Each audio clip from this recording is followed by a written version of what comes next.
We are not naive, and we understand that where large powers contend, large powers very often will want to show testicular fortitude, and that testicular fortitude may have negative impact and implications for small countries such as ours. I wanted to say Happy New Year to each and every one of you, but the last 24 hours have proven to be exceedingly challenging, and it is important that we speak to the country to be able to ensure that on the multiple fronts that we have been affected in the last 24 hours, that we keep everyone up to date and to let people know that things are under control with respect to the consequences that we are now currently facing. It is fair to say that what we saw happen last night in Venezuela is uncharted territory. It is also fair to say that what we saw happen in Barbados last night must also become a thing of the past, and to that extent the law enforcement officers have also met with me, so that I am here for dual reasons today and not just one, but any one of the two would have been sufficient to bring me to address the people of this nation. With respect to the first matter, with respect to Venezuela's and what is happening in Caracas and broader Venezuela, about just around 3 o'clock this morning, I was awoken, well, not even awoken because I really wasn't sleeping, and I saw that we were having difficulties, and from then was in contact with other colleague heads of government as well as the Secretary General of CARICOM, and we had an urgent heads meeting from which you would have seen a statement earlier today. That meeting took place just after 5 o'clock this morning. And at that stage we recognized it was too early a stage for us to make any defining comment. That is still the position, because as we speak, matters are unfolding every half hour to an hour. You are as aware of the statements being made by different players, from the President of the United States of America to the Secretary of State to others, just as we are. But where Barbados becomes affected is on a number of areas, and we would have said this previously, which is why we continue to assert that small states really can only survive in an international rules-based order. For us, we always said that conflict would have consequences, and many of you asked, what would those consequences be? What would they look like? Well, we're living them out today. With the actions taken in Venezuela, a number of disruptions took place, primarily with respect to our airspace, or planes coming from the US, I should say. There are 3 major areas in the region, Eastern and Southern Caribbean, and then one in Puerto Rico, 4 altogether in the Caribbean, that effectively manage the upper flight space.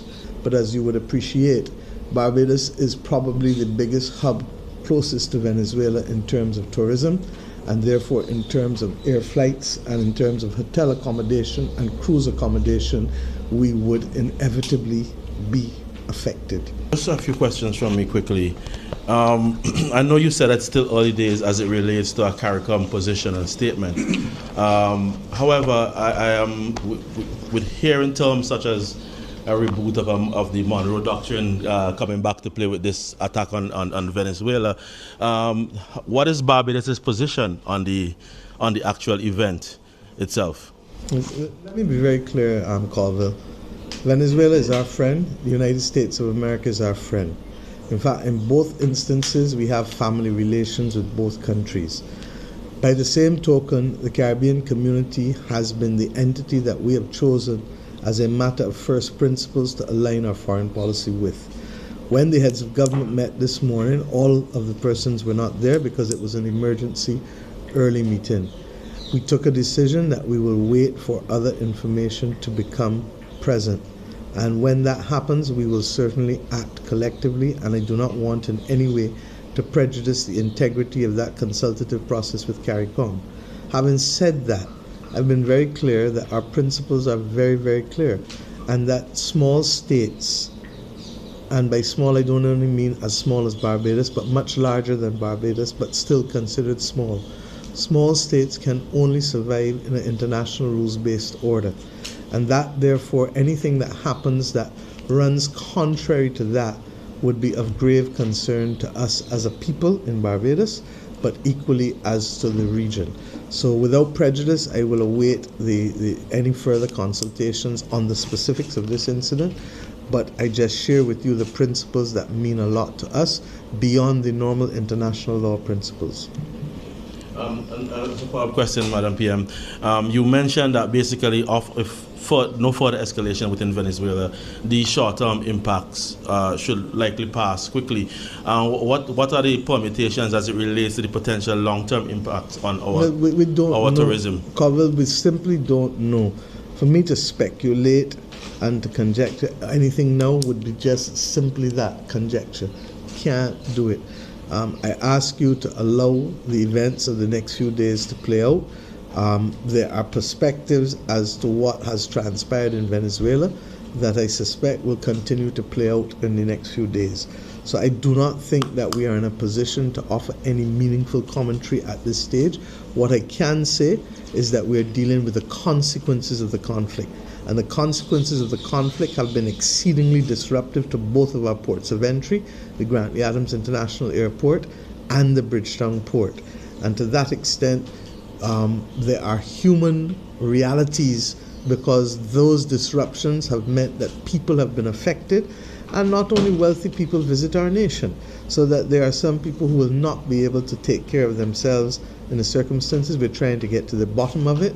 And between the rooms that remain from the BHTA, as well as contingency plans that we have for other facilities, not just for today, but as you correctly said, should something happen again. President Trump did say that there may well be a second strike. We don't know. By the same token, we are hoping and praying that there will be a de-escalation of any such conflict, because, as I've said over and over, escalation and war, of conflict and war, does not serve anyone's interests. And Barbados has always held the position that where there can be dialogue, where there can be conversation, let us have it, and let us see where we can find a common place. The truth is that that is why the UN system also exists, and I fully anticipate that they too will have to have a ventilation of these issues. But at the same time, irrespective of wherever you started in this argument, and the perspective as to who was right and who was wrong and who is not right, let us end up today at 4 o'clock saying we pray for no further escalation. In fact, we pray for de-escalation and we pray for dialogue. Persons will feel justified in a show of force. Persons will feel justified that they are acting in accordance with their law. Others will argue that it is a complete breach of international law. Whatever it is, as of 4 o'clock this afternoon, we are saying, let us continue to call and pray for de-escalation and for the absence of conflict, because we are now facing firsthand how conflict can affect not just lives, but livelihoods in the southern and eastern Caribbean.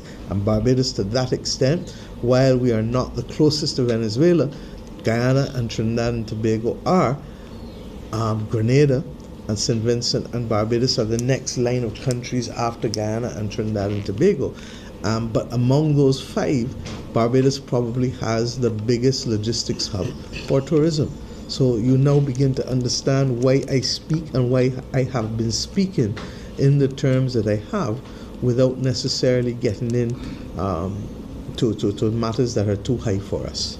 Several countries calling for the UN Emergency Council Security to intervene. Council. Yeah, Security Council to intervene. Do you support those calls, Prime Minister? I've always said that where mature conversation can take place, it should take place. I am conscious that the United States has a view that they feel strongly about with respect to the impact on their citizens of the narco-trafficking war. As to whether this is the way to deal with it or not is capable of debate, for sure. At the same time, there are those who believe that this is, in fact, a blatant breach of the articles of the UN Charter. And to that extent, the one place that we should be having conversations, even if we accept the events of last night, our eyes are in the front of our head, not the back of our head. And therefore, the time for mature conversation is this evening And tomorrow, quite frankly, I would have expected that the Security Council should have been meeting already to be able to ensure that there are at least guardrails put in place, even as we speak now, to ensure that there is no potential for this precedent to be abused in the future by other countries. Final question, Prime Minister. In case there is any mass exodus of Venezuelans out of the country, what kind of diplomatic support Barbados is prepared to give in that regard, basically? I'm not going to speculate on anything in public, and I just want to give you the assurance. You know this government, and you know this leadership, and you know that we will do the right things for the right reasons. What I'm not going to do is to speculate and to give news stories for the sake of it or to fill copy, because we are at a peculiarly dangerous moment in the world's affairs. You know, in 2018, when I first addressed the United Nations, I said then that this world looks too much like it did 100 years ago.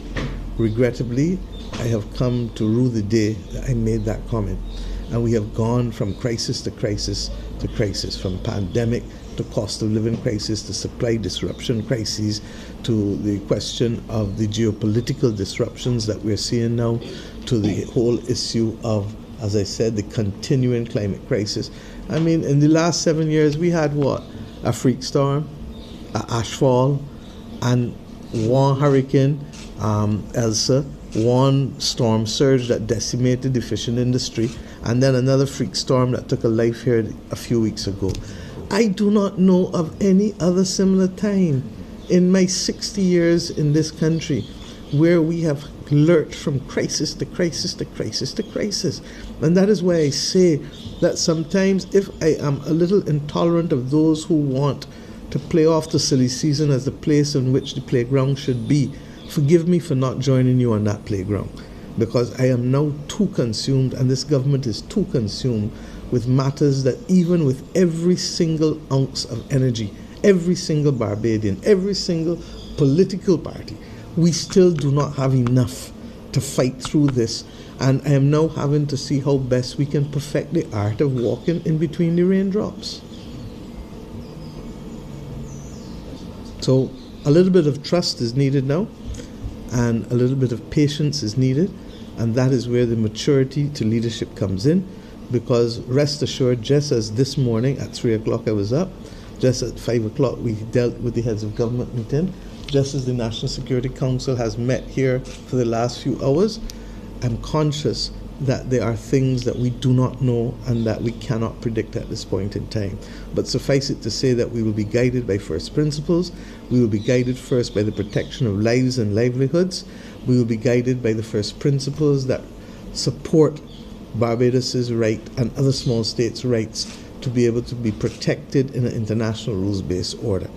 By the same token, we are not naive, and we understand that where large powers contend, large powers very often will want to show testicular fortitude, and that testicular fortitude may have negative impact and implications for small countries such as ours.